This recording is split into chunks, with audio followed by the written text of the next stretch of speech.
Breaking news this evening, award-winning artist Makadzi has been hospitalized following a very terrible car accident while traveling from her home in Limpopo to Johannesburg on Wednesday morning. Makadzi Entertainment has confirmed this news that the singer is receiving medical care and is hospitalized back in Limpopo and remains in hospital where her condition is slowly but surely stabilizing.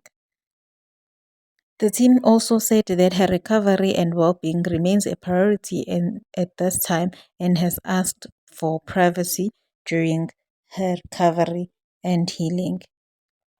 They also confirmed that the team will continue to manage the artist's social media platforms while she is not well, and then when she's recovered well, then she can take back over from there.